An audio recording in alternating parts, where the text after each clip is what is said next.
graduação, né? Um exemplo de pesquisador sério e comprometido efetivamente, né, com um estudo profundo, um estudo que não é um estudo de viés ideológico, é o que a gente chama de compromisso com a verdade, né? É o compromisso com a verdade. Então, o professor Leonardo Martins sempre foi uma referência e eu fiquei imensamente honrada em estar aqui nesse grupo de pesquisa que é encabeçado por ele, para falar um pouco sobre a minha própria experiência acadêmica, né? E, na verdade, e aí eu fiquei pensando, nossa, que boa oportunidade para mim também é estar aqui, porque eu acabo consolidando, né, e já que o tema que me foi proposto é efetivamente a metodologia de pesquisa, de escrita e o compartilhamento de como é que eu tenho feito essas coisas, é o consolidar essa experiência que, na verdade, eu já venho vivendo aí, vai fazer 6 anos, né, porque são 3 anos de mestrado, e aí eu estou terminando o 3º ano do doutorado agora, estou no fim do meu doutorado. Então, vai ser muito bom falar sobre isso, né. Eu queria começar dizendo que, na verdade, o que me capacita minimamente para falar sobre esse tema a respeito do qual eu acho que nós estamos em contínuo aprendizado, se formos pesquisadores efetivamente. O professor Leonardo Martins, eu acho que vai concordar comigo. Esse processo de amadurecimento na pesquisa, na escrita, ele é permanente, perene. Então, a gente não nasce um pesquisador pronto, na verdade, a gente vai construindo nossas próprias metodologias. E quando eu falo que é própria, é porque eu acredito realmente que cada pessoa tem uma maneira própria de condensar o conhecimento, de pesquisar, uma técnica de escrita própria. E, ao mesmo tempo, é um trabalho em que, efetivamente, nós aprendemos com o erro, né?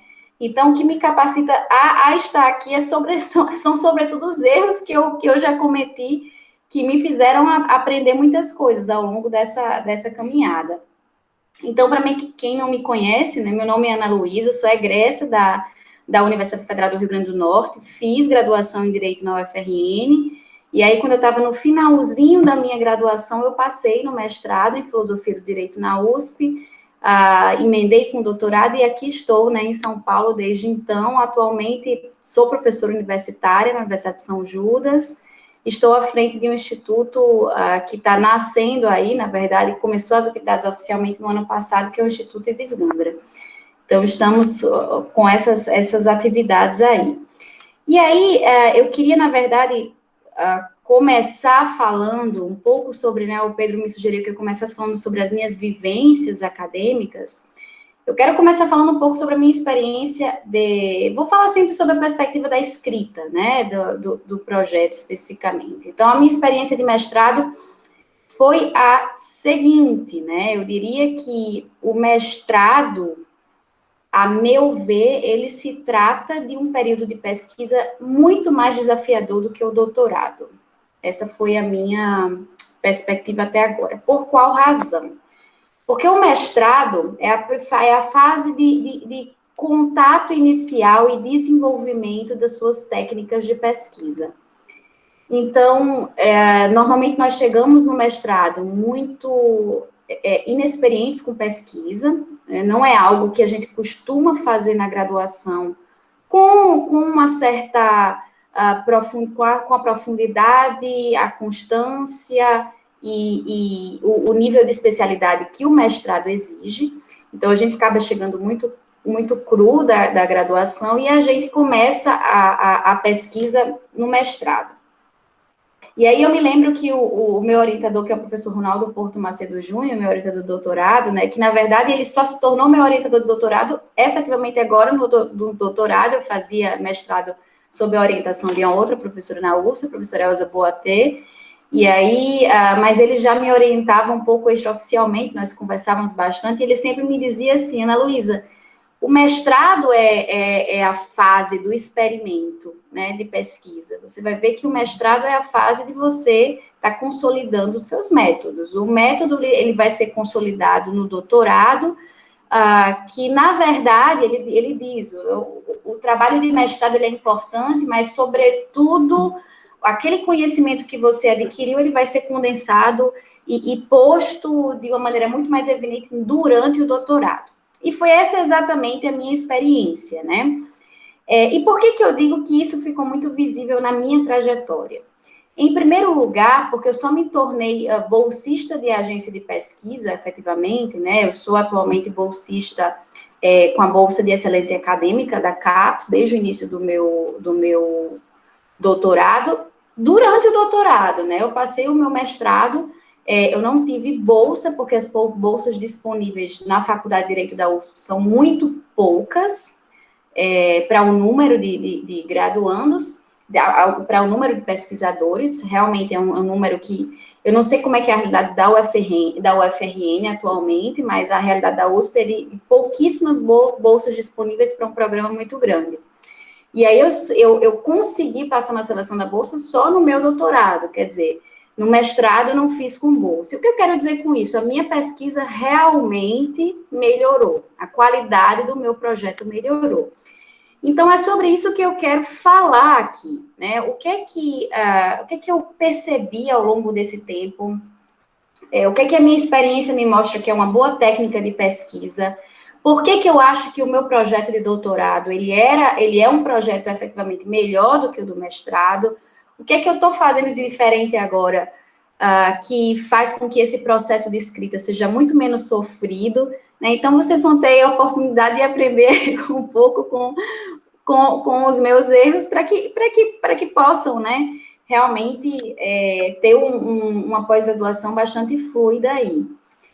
Primeira coisa, né, que eu diria, e aí eu preciso fazer esse registro público. Eu acho que a minha grande referência em termos de pesquisa acadêmica na pós-graduação da USP é o meu orientador, o professor Ronaldo Porto Macedo Júnior, porque do ponto de vista metodológico, eu sempre falo isso, ele é extremamente sério, extremamente rigoroso. Isso enfim, é um imenso prazer ser orientanda dele, porque ele é uma escola de rigor de pesquisa e metodologia acadêmica. Então, eu acho que grande parte das coisas que eu aprendi foi com ele. E eu gostaria também de deixar registrado isso, né? Se vocês têm um orientador, abusem da orientação do orientador. Por que eu digo isso? E esse já começa, e aí o professor Leonardo já riu ali. Mas por que eu começo dizendo isso, né? Porque às vezes a gente tem vergonha de perguntar coisas bobas. E nós não deveríamos ter vergonha de perguntar coisas bobas como: por onde eu começo a ler, professor? O que é que o senhor me indica para começar a escrever? Como o senhor escreve? Né? Eu me lembro que eu fiz essas perguntas diversas vezes para o meu orientador, para o professor. Professor, como é que o senhor escreve? Porque eu estou tendo dificuldade de escrever. Qual o seu processo de pesquisa? Por onde o senhor começa? Qual o seu processo de escrita? Eu falo isso porque eu converso com muitos colegas meus orientandos que se surpreendem de eu saber como é que o meu orientador escreve, porque nunca perguntaram para ele, né? Então, aproveitem para perguntar essas coisas, se vocês têm um orientador, especialmente um orientador como o professor Leonardo, né, que é um escritor experiente, alguém que tem experiência e maturidade de pesquisa. Então, não percam essa oportunidade. Então, grande parte das coisas que eu vou falar aqui são ensinamentos que eu recebi diretamente do meu orientador, outras coisas são coisas que eu aprendi na prática, algumas outras eu extraí deste livro que eu li recentemente, que, na verdade, confirmou algumas intuições que eu tinha sobre a pesquisa, que é o Como Ler Livros, de Mortimer Adler. É um livro que eu recomendo, por quê? Porque no direito, né, depois eu posso até dar a referência para o Pedro passar, no direito, o nosso instrumento de pesquisa, ele não é propriamente experimental, e a menos que se faça pesquisa empírica, nós fazemos pesquisa a partir da leitura. Então, para sermos bons pesquisadores no direito, precisamos ser bons leitores, e existem algumas técnicas de leitura que nós precisamos dominar, e a gente estuda muito pouco como ler bem. A gente acha que pode ler de qualquer jeito, ou a gente não tem o rigor de leitura necessário. Então, é sobre esses temas gerais que eu queria falar. Então, eu vou na verdade, dividir um pouco a minha fala em 5 grandes partes, né? Eu vou começar falando sobre escolha do tema, ou seja, como é que eu escolho, como é que eu sei que esse é um tema bom para mim.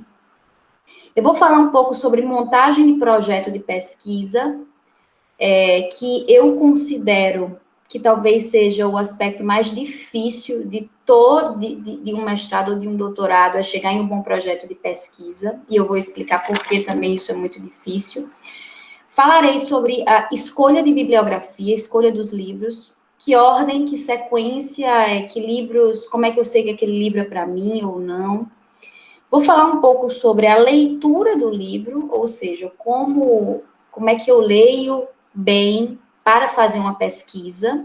Então, eu não vou abordar todos os capítulos desse livro, porque não tenho como fazer isso, mas abordarei principalmente o último capítulo desse livro, que fala sobre um método de pesquisa que é muito útil a nós, que ele chama de leitura sintópica, né, um método de leitura. E vou falar propriamente sobre a escrita e sobre o meu processo de escrita, que, na verdade, eu percebi que é um processo que, em alguma medida, ele se repete em outros pesquisadores, né? Então, é sobre isso que eu vou falar. Então, sobre o primeiro tópico, que é o da escolha do tema. E aí, Pedro e o professor Leonardo, por favor, se tiverem alguma observação a fazer, podem me interromper, os demais também, se quiserem, né, fazer perguntas e colocações. Estou totalmente... na verdade, eu acredito que a gente tem uma finalidade aqui muito mais de trocar experiências e conversar do que eu só dividir os tópicos, mas sintam-se livres para compartilhar as experiências de vocês, né? Então, sobre esse primeiro tópico da escolha do tema. Primeira coisa, mais uma vez, né, conversas com o meu orientador, e eu concordo totalmente com ele. É um inferno escrever sobre uma coisa que você não gosta. Né? Por quê? Porque um processo de escrita acadêmica, de mestrado ou doutorado, né, pelo menos aqui na USP, mestrado são 3 anos e doutorado são 3. Eu sei que na maior parte das instituições, mestrado são 2 anos, doutorado são 4 anos. É um processo, é um tempo muito longo estudando um único tema, muitas vezes estudando um único autor, como é o caso na filosofia do direito, nós gostamos muitíssimo, é uma orientação que a gente recebe de fechar o escopo em autores específicos dentro da filosofia.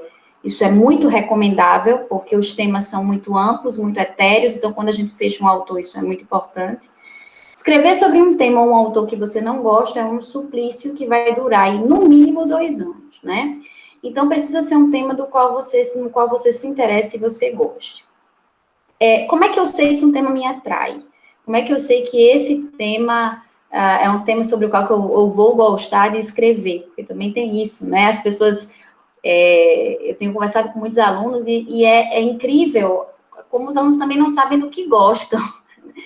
Muitos alunos chegam e professora, me indica um tema de TCC. Eu digo, como é que eu posso indicar o tema? Você tem que, né, saber o que você gosta. Mas eu quero falar sobre isso. Então, a primeira coisa é, o que é que desperta a minha atenção, né? Que tipo de problema é aquele que eu gostaria de resolver? Que questão eu acho que não está bem resolvida e que eu poderia investigar algo a respeito dela? O que é que me incomoda e que eu gostaria de ir um pouco mais. E eu vou dar um exemplo, né? O meu mestrado, eu comecei com um tema que eu não achei que depois que era um tema que me interessava, eu mudei de tema, eu acho que mudei de tema uma vez, depois eu restringi esse tema. Acabou que eu escolhi que, tanto por uma questão de interesse pessoal, quanto por uma questão de facilidade metodológica, eu iria escolher o tema do relativismo moral e da democracia em Hans Kelsen. Era um tema pouco, né, no Kelsen aí, um tema relativamente pouco estudado, e eu gostaria de conhecer os fundamentos morais, se haviam, da teoria pura do direito. Mas, para mim, por exemplo, seria um suplício escrever sobre a norma fundamental hipotética durante 3 anos. Eu seria incapaz disso, né? Então, o que eu quero dizer com isso? É possível escrever um tema sobre um tema, escolhê-lo estrategicamente. O que eu quero falar com a escolha estratégica? Você pode escolher um autor, no caso de um mestrado, se ele tiver abundância bibliográfica, isso é muito bom. Um doutorado nem é tão importante, mas a abundância bibliográfica de pessoas que escreveram sobre esse autor no mestrado pode ser algo positivo no seu projeto, no seu processo metodológico. E escolher um enfoque que te atraia, né? O enfoque que sempre me atraiu na filosofia do direito foi as teorias da justiça, da filosofia moral, dos fundamentos morais do direito. Então, foi esse enfoque que eu escolhi, mesmo dentro de um autor que aparentemente, e é isso no mestrado, era um autor que não tinha esse apelo, que era um autor positivista. Então, eu resolvi estudar o relativismo moral no Kelsen. Então, a primeira coisa que eu diria é, fique muito atento às coisas que te chamam a atenção. Não deixe passar a oportunidade de dar uma olhada, de dar uma aprofundada em um tema que te interesse. Por quê? Porque pode ser que esse seja o tema da sua pesquisa, na verdade, pode ser que esse seja o tema da sua vida de pesquisador, como acontece. Então, estejam com as anteninhas ligadas, porque às vezes a gente escuta uma coisa e a gente acha que aquele problema é óbvio. Isso acontece muito. Isso é muito óbvio. Todo mundo pesquisa isso. E você encontra um enfoque diferente dentro daquilo, ou uma interpretação diferente para aquilo, que ainda também não foi suficientemente bem explorada, ou, mais importante, que é um problema relevante para você. Porque existe uma coisa muito importante da pesquisa acadêmica, que é a autenticidade. Você pesquisar coisas que têm a ver genuinamente com você, com os seus interesses, né? Então, este seria um ponto importante. O segundo ponto na escolha do tema importante é, nós temos uma tendência muito grande dentro da pesquisa acadêmica de querer dar um passo maior que as pernas. Em que sentido? A gente acha, né, e eu vou só tirar esse casaco aqui em São Paulo estava frio, né, mas agora eu estou falando e está fazendo calor, então vou tirar aqui. E aí, pessoal, a gente tem uma tendência muito grande de achar olha, o meu tema é direitos fundamentais, né? Conte-me mais como você falará sobre todos os direitos fundamentais ou sobre todas as abordagens possíveis sobre direito fundamental dentro da sua pesquisa. Nosso olhar precisa ser o que me atrai e de que forma eu posso restringir este tema. Ou seja, o que me atrai e de que modo eu posso torná-lo tão pontual a ponto da minha pesquisa ser relevante para aquilo. Então, eu vou dar um exemplo que eu sempre dou. Se você, né, e aí isso aí vale para estudantes de graduação que estão escrevendo TCC e vão escrever, ou vale para estudantes de mestrado. Se o que te interessa, né, se a matéria que te interessa é direito constitucional, mais especificamente direitos fundamentais, qual o direito fundamental você te chamou mais atenção? Eu estou dando exemplos de restrição, né? Nossa, a mim chamou atenção a liberdade de expressão. É um direito fundamental que até vem sendo, né, muito discutido e muito debatido. Então, me chamou a atenção a liberdade de expressão. Muito bem. O que dentro de liberdade de expressão? Nossa, o problema do discurso de ódio, ou o problema das fake news, devem ser regulamentadas ou não. Percebem como eu já restringi o meu escopo? Eu já passei do escopo que era direitos fundamentais para liberdade de expressão. Dentro de liberdade de expressão, eu já abordei discurso de ódio. Tem uma colega aqui na USP, que é a Clarissa Gross, na verdade, agora ela é professora na Faculdade Getúlio Vargas. Ela estudou discurso de ódio na perspectiva, por exemplo, de como Ronald Dworkin trata, em confronto com Waldron, né? Então, vejam, olha esse escopo sendo reduzido até o ponto de que meu projeto ele seja relevante. Existe um livro que eu gosto muito, que se chama A Vida Intelectual, de Sertilange, né?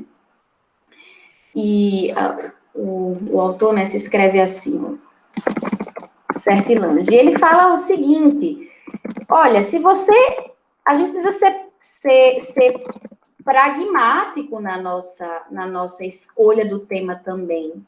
Eu não posso achar que eu vou resolver os problemas do mundo com o meu projeto. Isso não acontece. Então, escolha um tema específico, isso é muito importante. Outra coisa importante é que toda escolha de um ponto de vista, ela vai implicar em maior ou menor medida na escolha de um inimigo teórico, né? E o professor Leonardo deve saber disso. Olha, quando a gente escreve fazendo a interpretação de um dado tema, de uma dada questão de direitos fundamentais, nós estamos nos colocando em face de pessoas que fazem interpretações diferentes sobre aquele tema. A identificação do seu inimigo teórico, né, é uma expressão que realmente é pouco amigável, mas isso realmente existe, inimigos teóricos, é importante para que você saiba contra quem você está escrevendo. E vejam, seu inimigo teórico não precisa ser necessariamente uma pessoa. Seu inimigo teórico pode ser um dado conjunto de interpretações sobre aquele direito fundamental, né? Seu inimigo teórico não precisa ser necessariamente um autor, mas pode ser sobre uma visão doutrinária geral, que, claro, em maior ou menor medida, vai ser representada por um ou mais autores a respeito daquele tema. Então, é importante a gente perceber que a gente acaba se engajando em algum tipo de disputa teórica dentro de um trabalho acadêmico. Isso é natural. E talvez esse seja, né, uma das coisas, não sei se o professor Leonardo vai concordar comigo, o ambiente acadêmico fora do Brasil, as pessoas elas têm muito menos receios de se colocar em contra determinadas correntes ou contra determinados autores de uma maneira muito franca. A meu ver, isso é muito positivo, isso marca a sua posição, isso mostra como o seu trabalho tem personalidade, né? Eu gosto dessa ideia do inimigo teórico. Então, pode ser, né, adversário teórico. Eu falo de inimigo teórico, você já sabe, eu acho que isso é coisa do professor Ronaldo, que o professor Ronaldo, ele tem um mestrado, a dissertação de mestrado sobre o Carl Schmitt, né? Então, essa história do amigo-inimigo, ele deve estar totalmente Carl Schmitt na veia, ele deve estar influenciado pelo Carl Schmitt. Então, eu imagino que deve ter sido isso, é por isso que ele fala de inimigo teórico, mas podemos ser mais amigáveis e falar em adversários teóricos, concorrentes teóricos, né? Mas eu acho que isso é a veia schmittiana aí do professor Ronaldo, né? E outra coisa que eu diria, o tema, da mesma forma que ele não pode ser amplo demais, eu acho que e aí é uma contribuição minha, né? Eu acho que esse tema também não pode ser restrito demais.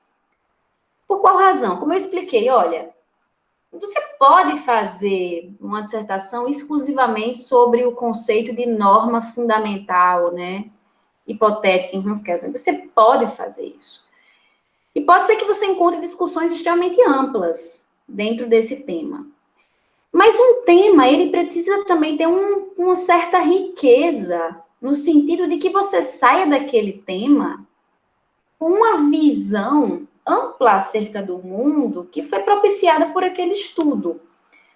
Então, se a gente escolhe, às vezes, as coisas extremamente pontuais demais, isso talvez seja uma das coisas que eu acho que são uma pena dentro também, em alguma medida, da academia. Às vezes a gente acaba falando exclusivamente para os especialistas naquele autor, ou a gente fala exclusivamente para os acadêmicos.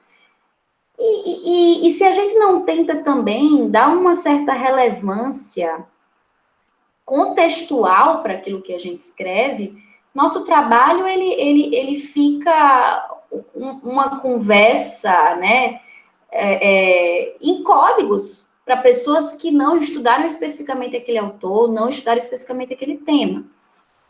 Então, a gente começa a ver que a escolha do tema em si já é uma coisa bastante desafiadora, né? Não pode ser restrito demais, mas também não pode ser amplo demais. A gente está assumindo um ponto de vista, precisa ser uma coisa que nós gostemos, mas a escolha precisa ser estratégica. Então, isso não é fácil, realmente. E demanda muito autoconhecimento por parte do pesquisador também. Ele saber se ele segura aquele tema. Uma coisa que a gente precisa ver é que nem todo tema é para todo mundo, né? Dentro da própria filosofia do direito, a gente costuma dizer, olha, existem autores que se trabalha, mas que não são para pessoas, por exemplo, que têm uma base prévia em filosofia. Por quê? Porque são autores que estão no limiar do direito da filosofia. Então, se você vai estudar esse autor sem ter uma base prévia, você vai ter que construir isso ao longo da sua pós-graduação, que é muito difícil. Então, essas escolhas elas precisam ser estratégicas de acordo com também o autoconhecimento daquilo que o pesquisador é capaz de fazer, e aí essa é a importância também do orientador, né, de dar essas balizas nesse sentido. Pois bem, né, o que eu tinha para falar sobre a escolha do tema, eu acho que eram esses aspectos. E aí, se quiserem fazer alguma dúvida, não sei se vocês querem tirar alguma dúvida, se quiserem também que eu passe para o segundo bloco, ou fale todos os blocos de assuntos que eu tenho para falar, depois a gente pode retornar, talvez. Né? A segunda coisa sobre a qual eu queria falar aqui, que eu acho que é importante, é a montagem do projeto de pesquisa. Como eu falei, talvez essa seja a parte mais desafiadora, porque o projeto de pesquisa, e aí isso é algo que a gente precisa saber no momento em que a gente entra na pós-graduação. Ele vai se transformar ao longo do seu processo de escrita. O que eu quero dizer com isso? Dificilmente, isso é muito raro, entrar em um mestrado ou um doutorado com um projeto de pesquisa que não vai ser mais modificado de nenhuma maneira. Isso não é o comum, né? O comum é que esse projeto ele seja modificado. Então, por que esse projeto é importante para uma seleção? Ele é importante para o seu orientador, pretendido, verificar sua qualidade acadêmica.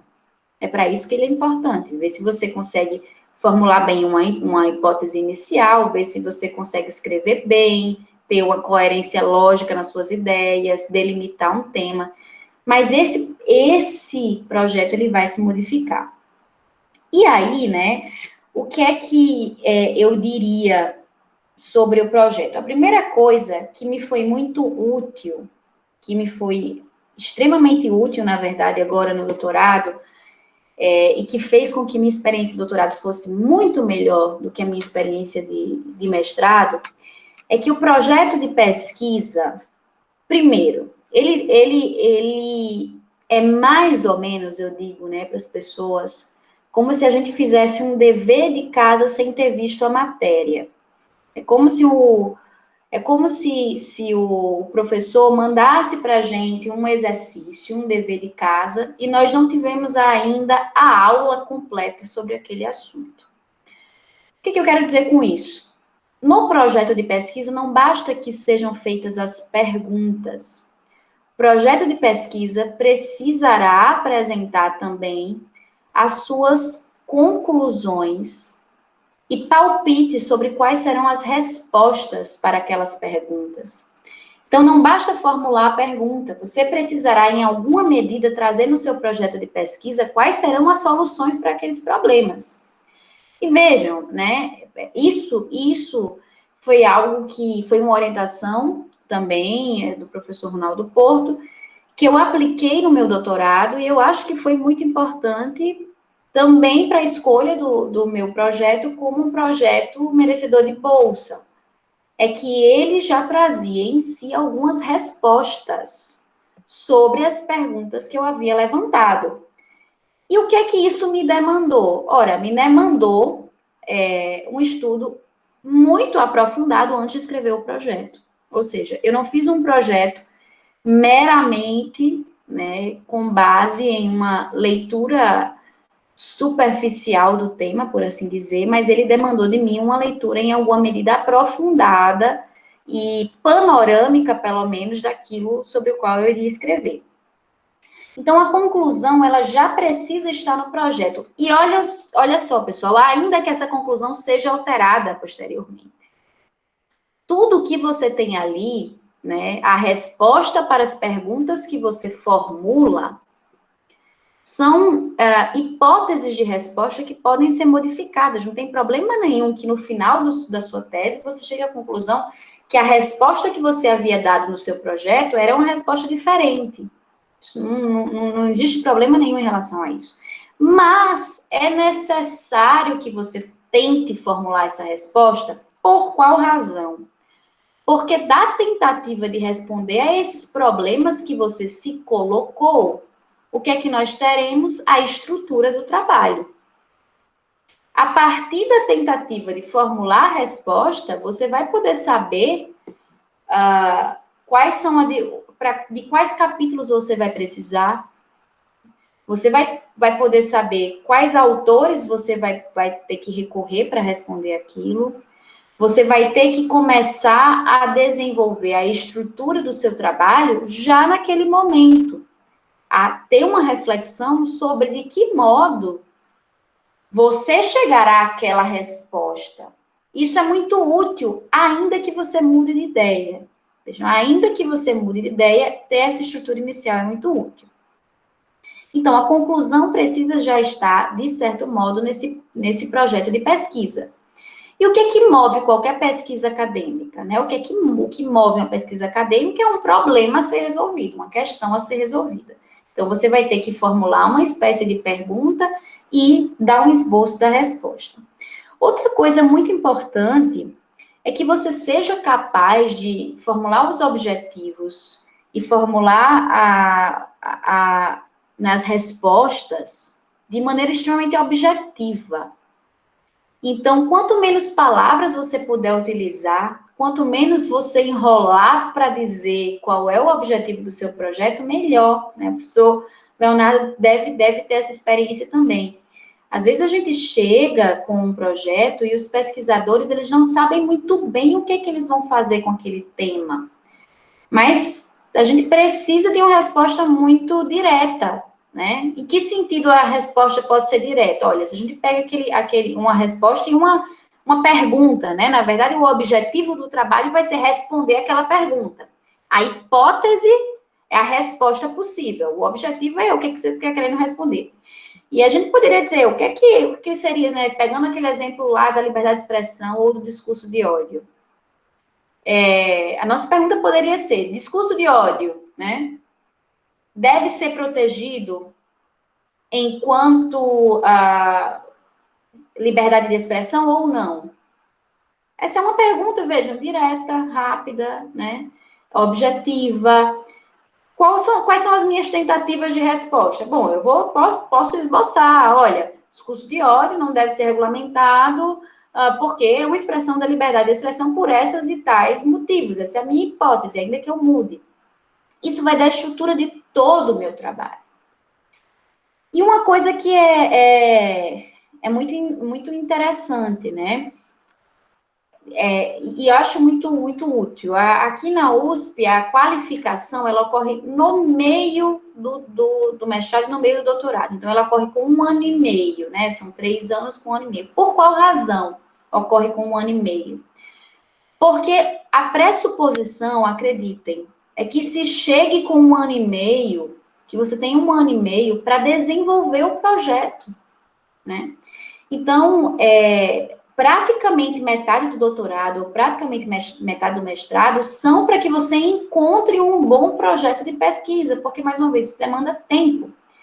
Muitas qualificações, muitas bancas de qualificação pedem até para que você apresente a qualificação sem nada escrito de substancial do trabalho, né? Eu vou dar um exemplo que aconteceu comigo no meu mestrado, né? Eu cheguei na minha qualificação com um projeto que não estava totalmente alinhado, porque eu era uma pessoa inexperiente, e é normal que seja assim, né? É normal que você chegue com várias alterações. Eu já tinha cerca de 60 páginas escritas, substanciais do trabalho. Eu não aproveitei nenhuma dessas páginas depois da minha qualificação. Acreditem, eu tinha 60 páginas de trabalho escrito. Eu tinha aí, não sei, cerca de 2 capítulos escritos, ou 1 capítulo e meio escrito. E eu não aproveitei nada. Por quê? porque eu precisava maturar, e a fase de qualificação é importante para a maturação do projeto. E isso é muito válido. Agora, em instituições, como não sei como é que funcionam, né? Eu sei que a PUC aqui em São Paulo, por exemplo, a qualificação é faltando 3 meses para a entrega da tese ou da dissertação, acredito, não sei como é que na UFRN também, né? Mas faz, né, um mês, né? Faz a qualificação, né? Faz um teste do seu trabalho com o seu orientador quando você chega na metade do período ou no começo. Trabalhe esse projeto, melhore esse projeto, deixe esse projeto arrumado. Professor, muito obrigada pela presença. Fiquei muito honrada pelo convite. Eu que agradeço, querida. Me desculpe eu ter de sair, eu já tinha explicado para os demais, tá bom? Muito obrigado.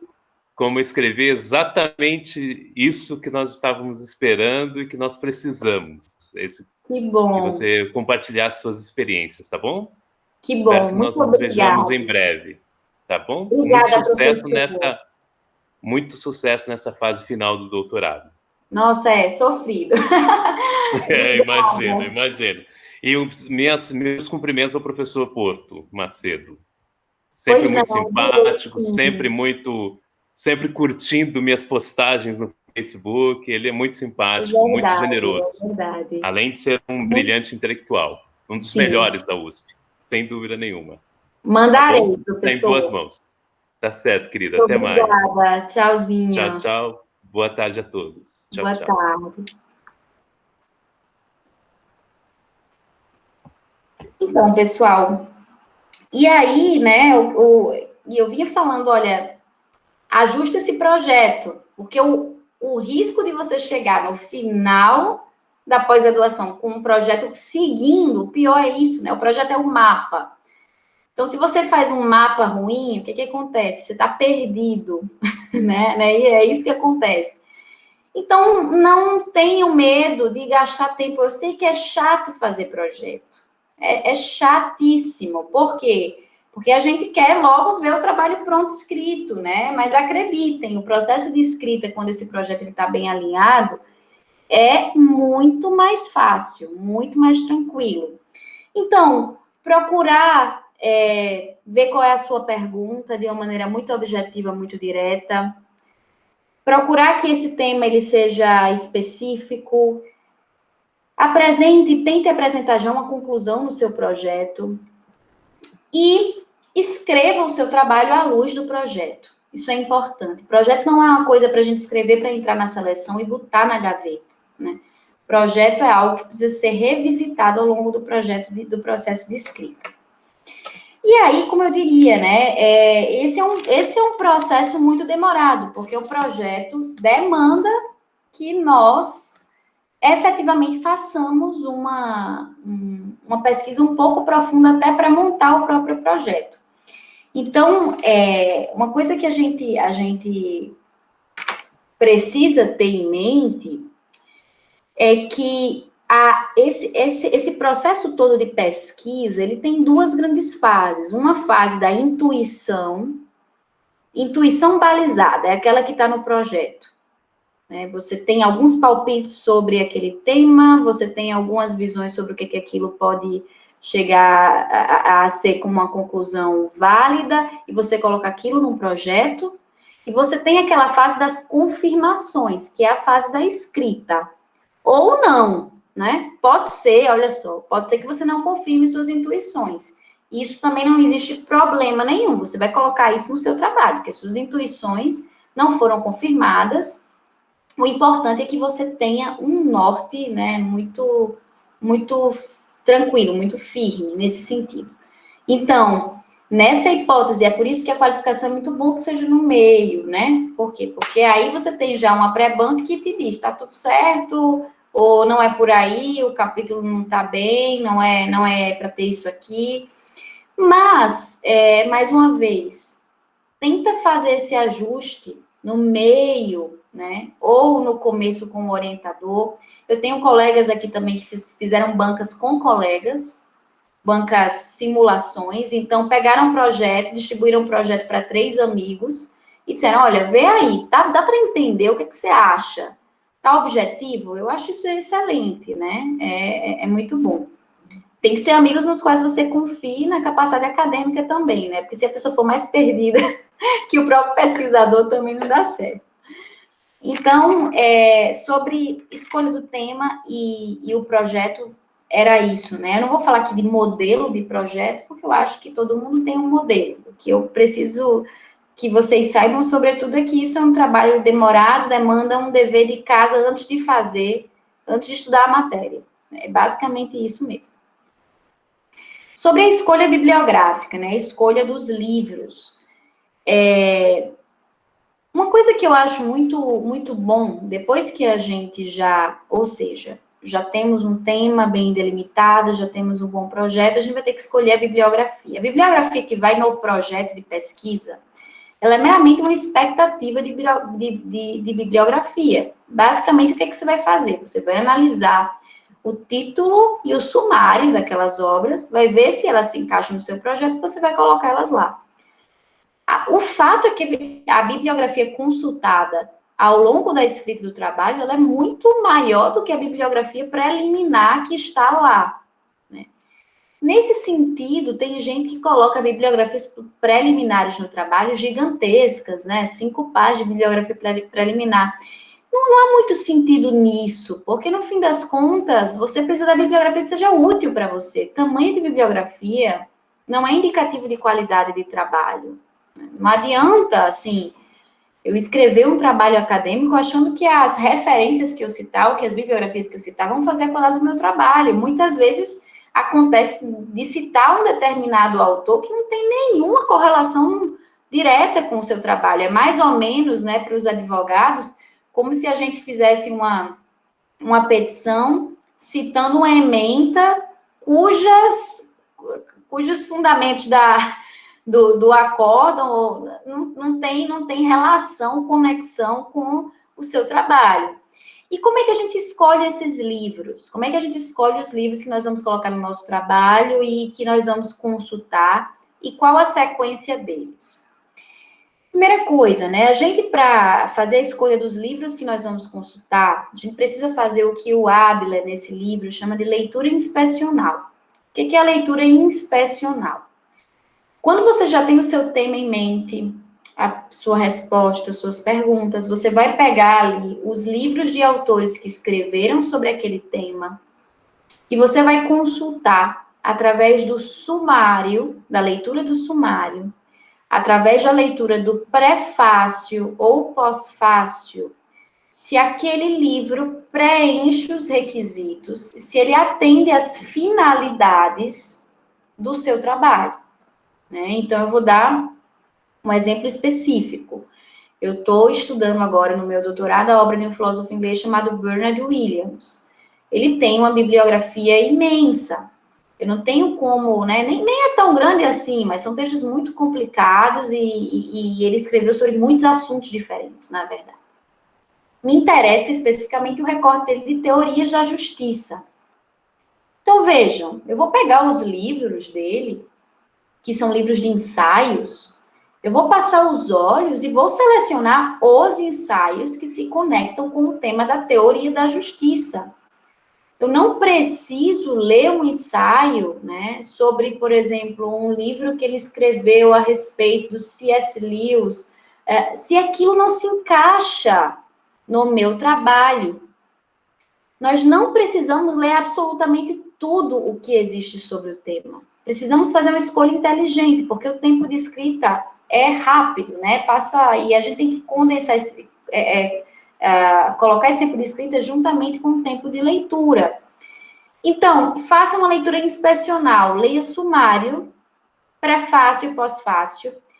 Muitas vezes, os livros, eles têm índices com expressões e nomes de autores que eles citam, né? Vou dar um exemplo aqui, o índice desse livro está aqui no final, então ele está aqui todos os autores que o Adler cita.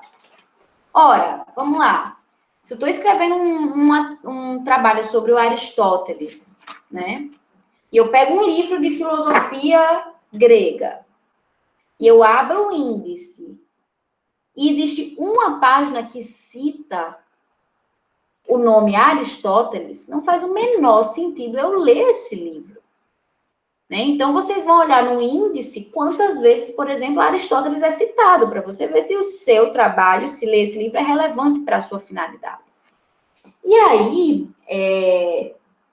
a mesma coisa a gente faz com a escolha dos nossos trabalhos acadêmicos. Escolhe pela relevância do autor no debate. Vejam só, né? Se eu estou escrevendo um texto sobre teorias da justiça, e eu quero escrever esse texto sem citar, por exemplo, o John Rawls, meio difícil. Talvez eu tenha que ler alguma coisa do Rawls. Por quê? Porque a despeito de todas as críticas, é o autor da teoria da justiça mais relevante na contemporaneidade. Então, eu vou precisar consultar essa obra.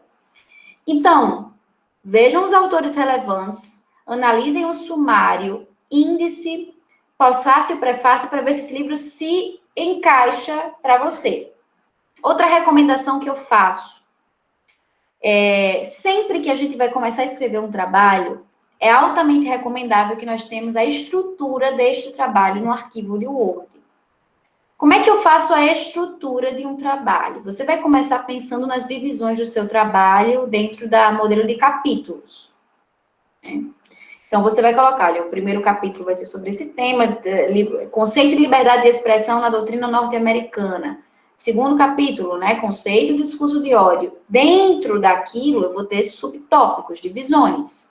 Vou colocar, estou com o sumário mais ou menos montado do meu trabalho, mas isso ainda não é estrutura de escrita.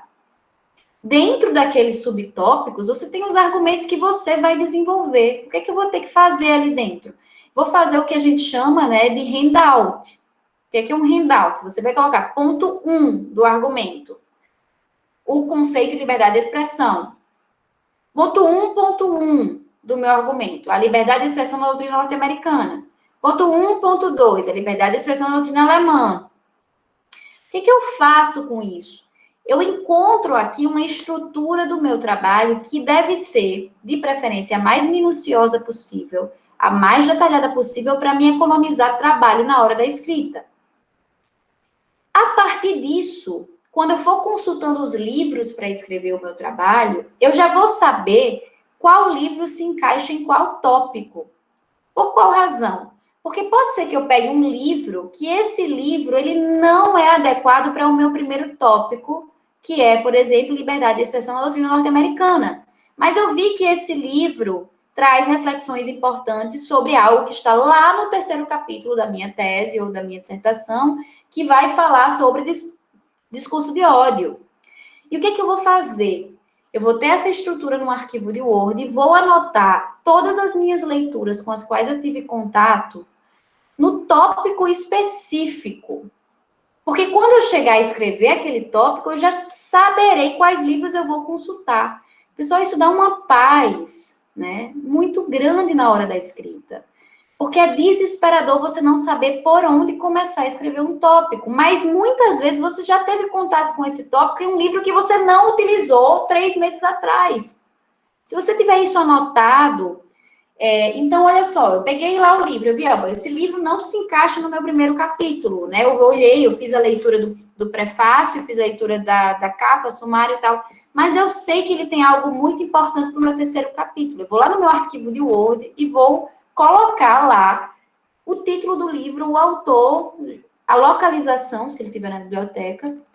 E quando eu chegar a escrever meu terceiro capítulo, né? Depende da forma como a gente escreve, tem gente que escreve fora de ordem, mas na hora que você chegar para escrever aquilo, você já vai ter uma lista de leituras.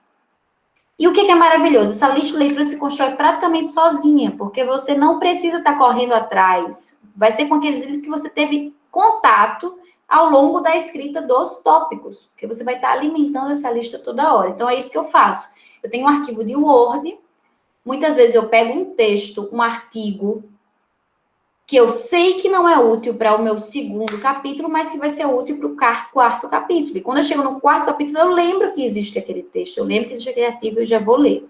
Então, isso é uma coisa muito importante. Outra coisa, sequência de leituras, né? Por onde aqui eu já escolhi os livros, já montei aqui a minha lista. O que é que eu recomendo? No caso de teses, dissertações em humanas, a gente trabalha muito com perspectivas, pontos de vista sobre um determinado tema, né?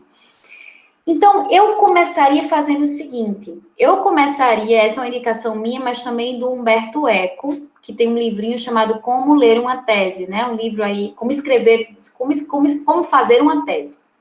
Como fazer uma tese. E Humberto Eco diz o seguinte, comece por autores que tragam comentários panorâmicos sobre aquele tema. Então, por exemplo, se eu vou ler, né, se eu vou escrever sobre liberdade de expressão, eu vou começar lendo, por exemplo, né, uma comentadora como a Clarissa Gross, que escreveu aí a tese falando de modo geral sobre o estado da arte da liberdade de expressão. Então, ela falou sobre como é a liberdade de expressão na doutrina norte-americana, ela falou como é que a liberdade de expressão é tratada por Dworkin, ela falou um pouco sobre a liberdade de expressão, é tratada pelo Jeremy Waldron. Eu vou ler esse autor panorâmico, a gente pode chamar isso de comentador geral, né? Crítico geral, comentador geral. Por quê? Eu preciso ler primeiro um comentador geral, fazendo um panorama geral, porque ele vai me dar uma visão completa daquela matéria, eu vou poder me situar melhor. Depois de fazer esse panorama geral, eu vou ler um autor central.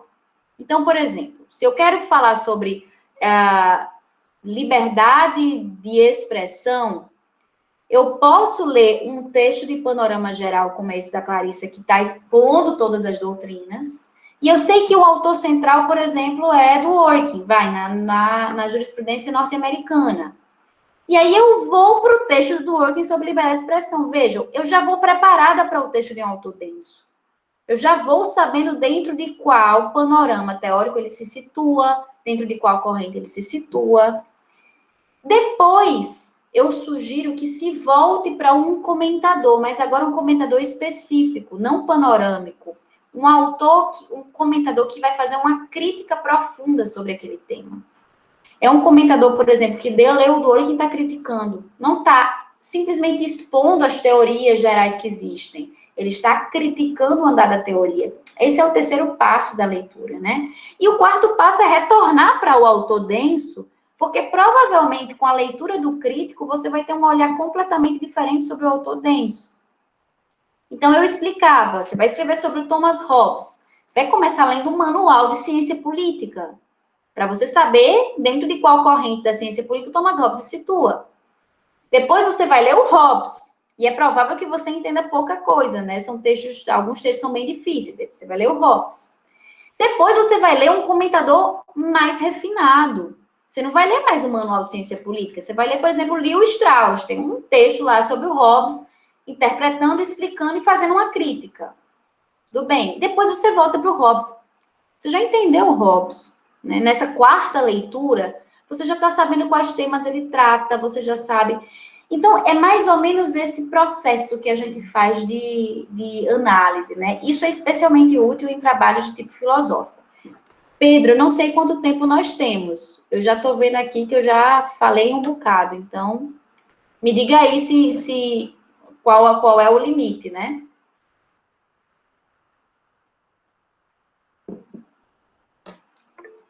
Então, vamos lá.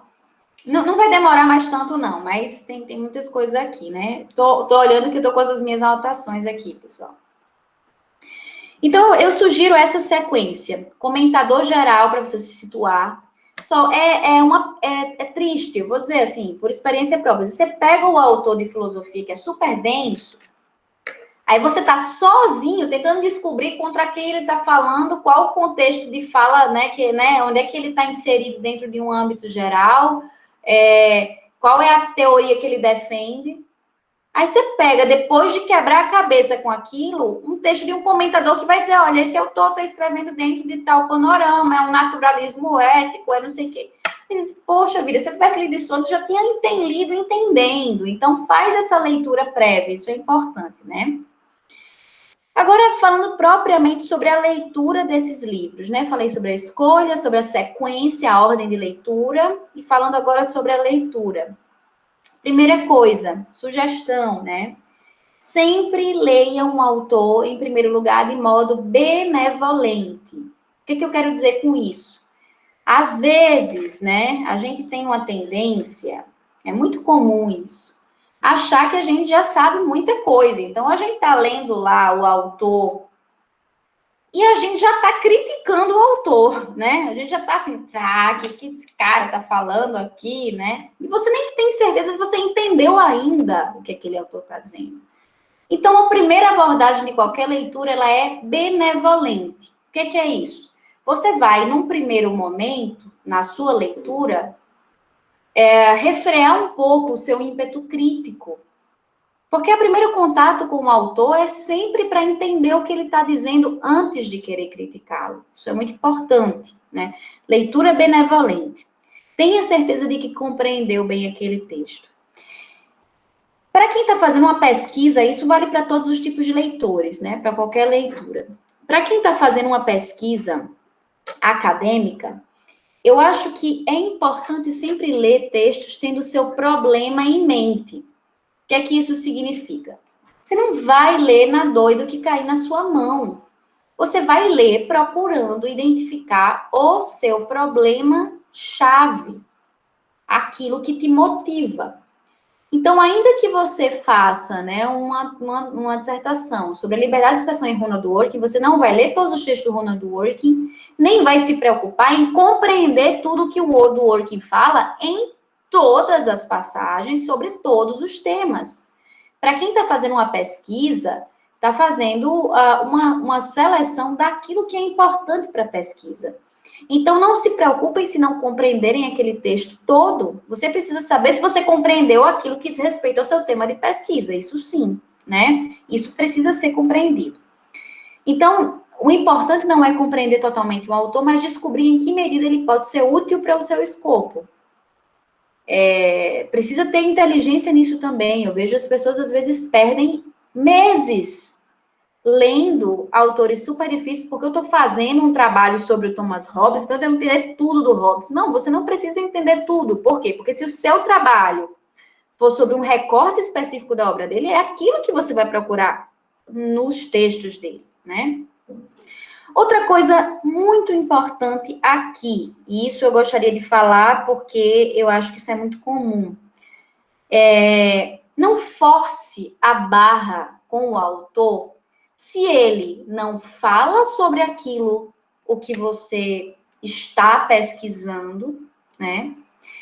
E se ele nunca trabalhou diretamente aquele tema, não fique colocando palavras na boca do autor sobre coisas que ele nunca falou.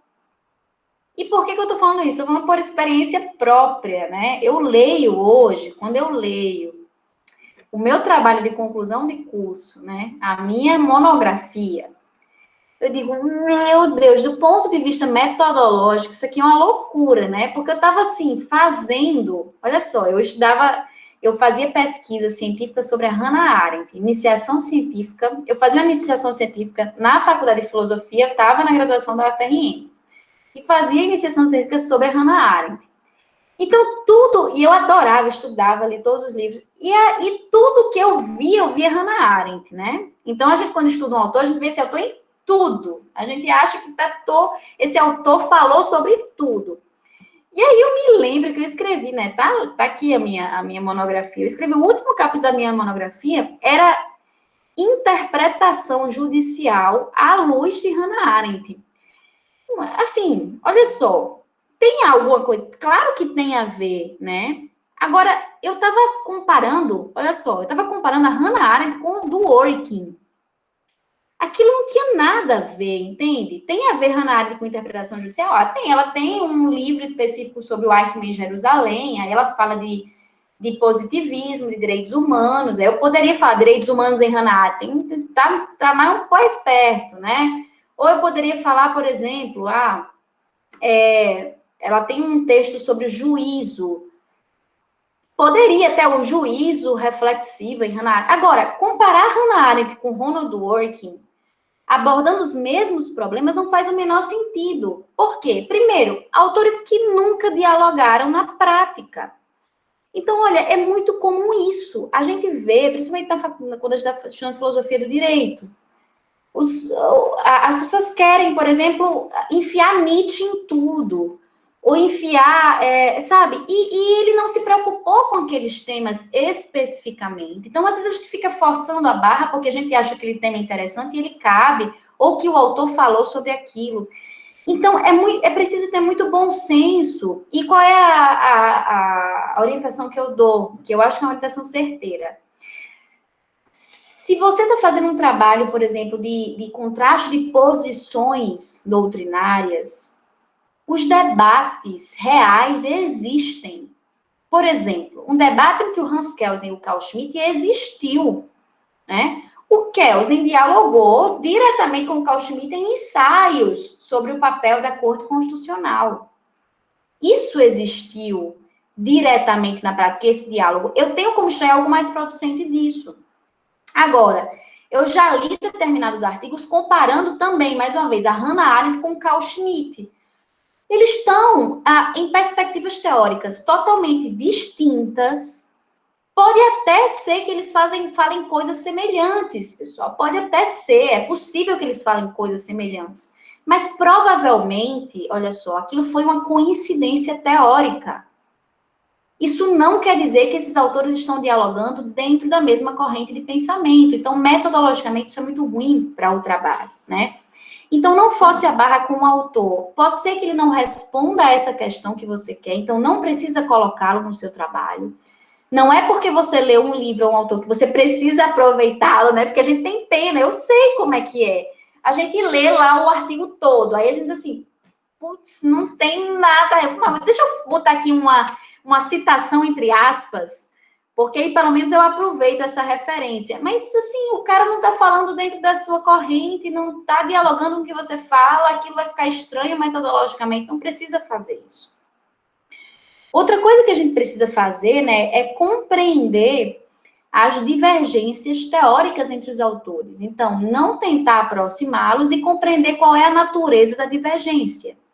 Mais uma vez, pode ser que a divergência entre o Hans Kelsen, né, e o Carl Schmitt, ela seja de uma natureza muito específica, ligada a um contexto histórico específico, e aquilo não aproveita o meu questionamento. Então, a gente precisa ser um pouco cauteloso, por quê? Porque, às vezes, e eu falo isso tudo por experiência própria, a gente acha que vai fazer analogias geniais entre os autores, e não é isso que acontece. É muito mais fácil pegar um debate que já está estabelecido, do ponto de vista metodológico, isso é muito mais seguro, né? E isso é um problema que eu vejo muito, muito. Eu vejo até em prova, né? Aí o aluno cita, não sei, Sócrates, mas assim, não tem nada a ver com, sabe, com o contrato. Não tem a ver. Então, não adianta a gente colocar esse tipo de coisa. Outra coisa importante, né, sobre a leitura. Como é que eu faço a resumo e fechamento quando eu estou escrevendo um trabalho? Isso talvez... E aí, isso eu falo com base em uma metodologia própria que eu desenvolvi, no sentido de que eu nunca consegui fazer de forma diferente também. Como eu já tenho todo um esboço e uma estrutura do meu trabalho em um arquivo de Word, né, detalhado, então eu tenho lá o meu primeiro capítulo, o segundo, o terceiro.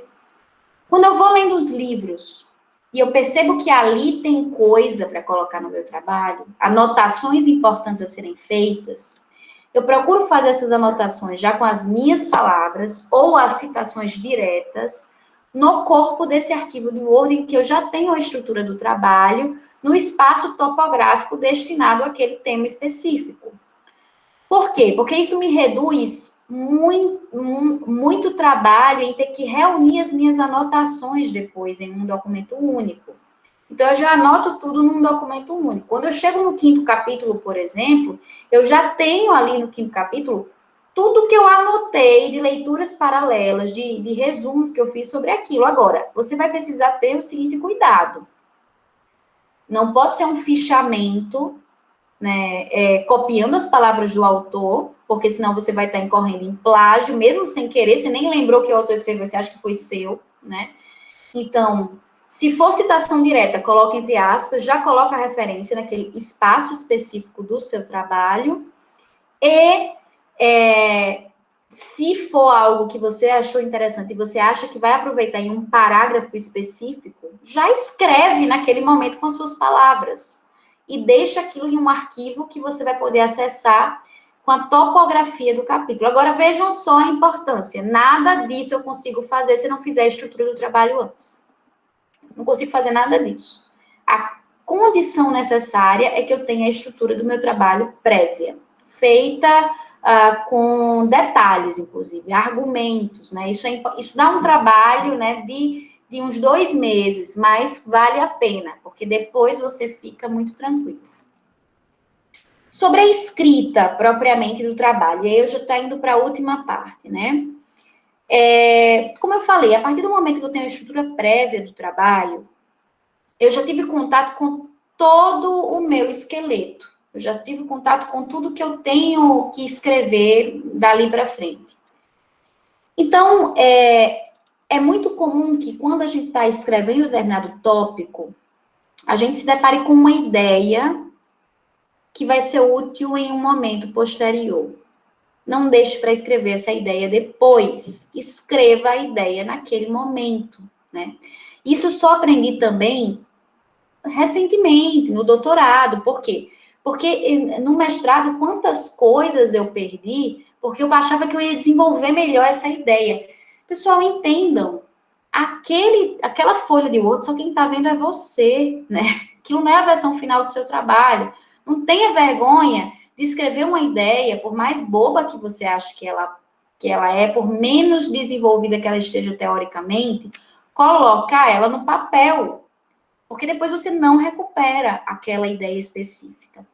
E aí, isso já entra propriamente sobre a metodologia de pesquisa de escrita.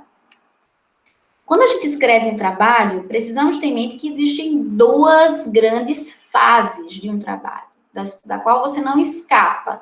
Uma é a de escrita, e aí eu poderia chamar de esboço, mas não é bem esboço, porque aí você já está escrevendo. Você está efetivamente escrevendo. E a outra é a de edição do trabalho, né?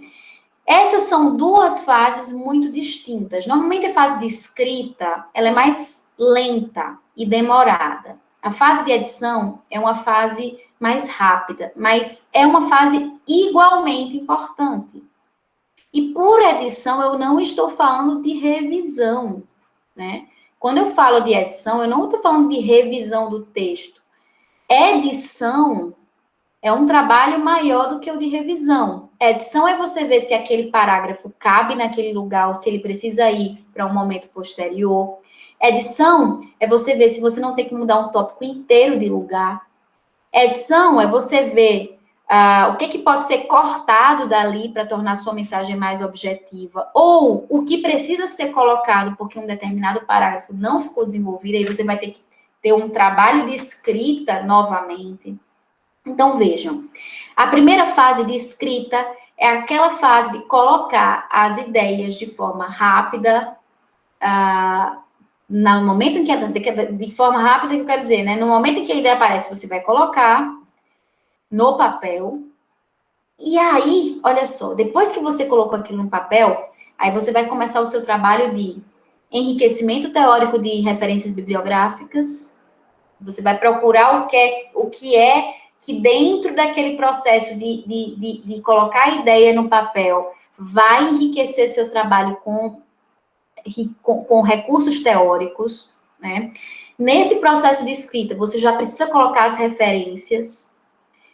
E olha só, eu acho que não deixa para colocar referência para depois, porque a gente não encontra, é terrível, né? Então, eu sei que também dá preguiça, mas é melhor colocar naquele momento específico, colocar logo. Principalmente, eu recomendo a referência que seja aquela em que a gente bota todo, né, a obra. Eu não gosto de autodata. Por quê? Porque quem está trabalhando com um autor único, por exemplo, como é meu caso, um autor que tem várias obras, o controle dessa referência autor-data fica muito difícil, porque eu cito esse autor muitas vezes, então eu preciso estar fazendo referência à obra específica, ela precisa ir no rodapé. Então, essas ideias, elas precisam ir para o papel. A fase de escrita, atenção, ela é suja mesmo. Aquele texto não está bom.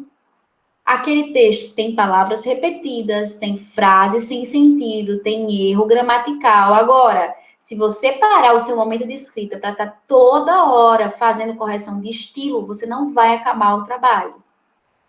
Então, escreve, né? Eu digo escreve, escreve, escreve. O seu trabalho final, o recomendado é que ele seja maior do que o seu trabalho inicial, é maior do que o seu trabalho final. Em que sentido? Né? O Jordan Peterson, ele tem um paper sobre escrita acadêmica, né? Que tem aquele livro 12 Regras para a Vida. E o Peterson, ele fala uma coisa interessante, ele diz que o trabalho de edição, ele corta, nos livros dele, 25% do que existe do trabalho inicial que ele teve. Por quê? Porque ele vai cortar tudo que for desnecessário, né? Então, escreve essa primeira fase, ninguém tá vendo, né? Não tenha vergonha de escrever. Às vezes eu sei como é que é, a gente fica com vergonha de colocar no papel porque acha que a ideia é boba. Ninguém tá vendo, é só você que tá vendo. Coloca no papel, depois você vai melhorar aquilo. Coloca, escreve, né? E a segunda fase de edição? A segunda fase, ela tem os seguintes objetivos: tornar o seu trabalho mais claro, ou seja, tire palavras repetidas, tire as palavras, isso quem fala é o Stephen King, em um livro chamado Sobre a Escrita. Ele tem um livro sobre escrita, Stephen King, que eu nunca li nada dele de romance, mas eu li. Quem leu romance parece que também diz que tem gente que gosta, gente que não gosta, né? Mas esse livro é legal. Ele diz uma coisa interessante. Por que você está usando no seu trabalho palavras que você não usa no seu dia a dia? Isso fica feio. Ele fala, é como se você tivesse fantasiando o seu bichinho de estimação, vestindo roupinha no cachorro. Não há nada contra quem faz isso, tá, pessoal? Mas, olha, você vê que é uma coisa que tá a mais do que o cachorrinho, entende? Fica aquela coisa engraçadinha, mas não fica uma coisa autêntica, né? Então, ter esse trabalho de melhorar a clareza. Juristas têm esse vício, o jurista substitui a clareza pelo rebuscamento, né? Então, ele acha que ele procura no dicionário uma palavra que ele acha bem complicada, bem bonita, para não usar a que ele já usa no dia a dia. Só que isso não faz o menor sentido, porque isso prejudica a clareza do seu trabalho. O trabalho acadêmico filosófico é para ser entendido. E acreditem, para um escritor ser bom, para ele escrever um trabalho que seja bem escrito, é mais fácil, se você não for Machado de Assis, que você escreva um trabalho objetivo, claro, sem excesso de palavras. Quem consegue fazer metáforas, olha só, quem consegue fazer metáforas, né? Fugir de regras gramaticais para fazer uma coisa diferente, tudo, é Graciliano Ramos, é Machado de Assis. Pessoas correntes fazendo trabalhos acadêmicos precisam ter linguagem objetiva, clara, que as pessoas entendam, né? Não complique o trabalho da sua banca para ele tentar compreender aquela metáfora que você fez. Não é um espaço, pode até ser feito, mas pode ser feito quando você já é um escritor muito experiente. Isso pode ser feito quando você é um escritor muito experiente. Leia em voz alta seus parágrafos na fase de edição para ver se eles soam bem. A sonoridade é importante. Se não soarem bem, você corta, muda, vê uma forma de expressar aquilo de maneira melhor, né? Retire tudo o que for desnecessário, dá pena cortar, mas, mais uma vez, nunca sacrifique a autenticidade e a clareza do seu trabalho por uma vaidade, porque você quer que aquela informação esteja lá para mostrar que você pesquisou. Isso também não faz sentido. Uma coisa que eu acho muito interessante, né? Isso não é muito usual nos meus acadêmicos brasileiros. Eu gosto muito quando eu pego textos acadêmicos em primeira pessoa. Não sei qual é a recomendação específica. É muito comum na filosofia a gente pegar autores que escrevem em primeira pessoa, Por quê? Porque isso denota a autenticidade. O que é que eu quero falar com primeira pessoa? Eu argumento, eu defendo, né? Minha posição é de que... Eu gosto muito quando eu me deparo com textos assim. Tem orientadores que também não recomendam, então eu não falo isso como uma recomendação geral. Isso é algo que é possível ser feito, muitos autores fazem isso é muito importante. Mais uma coisa importante que eu diria, introdução é algo extremamente relevante, né, no trabalho, ou seja, introdução vocês precisam ter objetivos muito claros, dizer o que vai ter em cada capítulo, introdução, não é para falar do código de Hammurabi, né? Não é para a gente, na introdução, eu me lembro que teve um aluno meu que disse assim, professora, por onde é que eu começo a minha introdução? Eu faço uma introdução, assim, um contexto histórico, né? Eu disse, olha, a sua introdução é para você explicar o seu trabalho. O meu trabalho versa sobre isso, ele argumentará isto, né, se você escrever em primeira pessoa, eu defendo isto, e vou, no primeiro capítulo, defenderei isso, no segundo isso, no terceiro isso, a conclusão que chegarei é isso. Isso precisa estar na sua introdução, né? Por fim, né, eu diria, nunca escreva algo, primeiro, que você não entendeu totalmente. Se você não entendeu aquilo não é para estar ali, porque aquele é o seu trabalho, para falar sobre as coisas que você entendeu, né? Em segundo lugar, fale a verdade. O que é falar a verdade? É dizer o que você pensa no seu trabalho acadêmico realmente, né? Eu acho que a grande virtude de um pesquisador é a veracidade. Que o seu trabalho revele aquilo que você pensa sobre o assunto. E o exercício de dizer a verdade da maneira mais direta possível, da forma mais clara que você encontrar, sem, claro, abrir mão dos referenciais teóricos necessários, é o que torna um trabalho acadêmico um bom trabalho, né? A virtude da veracidade. Então, coloque ali aquilo que efetivamente você pensa. Não existe problema nenhum nisso, né, pessoal? Então, essas são as minhas observações. Vou abrir aí para as dúvidas de vocês e para as perguntas, Pedro. Não sei se a gente tem tempo ainda, né? Eu falei demais. Tem tempo sim. Professora Ana Luísa, primeiramente, muito obrigado pela exposição. Eu acho que nós não poderíamos iniciar as nossas oficinas de uma melhor forma. Eu acho que foi uma boa exposição, sem dúvidas. Quero aqui parabenizá-la, agradecê-la demais por ter aceitado o convite. Sempre muito disponível. O professor Leonardo Martins, infelizmente, precisou sair mais cedo, mas ele me pediu, olha, Pedro, por favor, reforça o nosso agradecimento em nome do grupo de pesquisa. Tá? Então, muito obrigado. Inclusive, quem já tiver alguma dúvida, vai se inscrevendo pelo chat, porque aí a gente vai tendo uma dimensão do nosso tempo aqui de pergunta, pelo menos até às 17 horas, se for o caso, para discutirmos um pouco sobre essas questões. Eu vou iniciar... eu não sei se a gente grava as perguntas ou não. Eu acho que não gravar talvez deixe o pessoal mais confortável para discutir e tirar suas próprias dúvidas, né?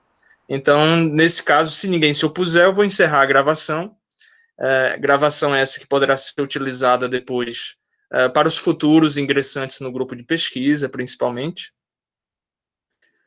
E eu vou iniciar já com uma primeira pergunta.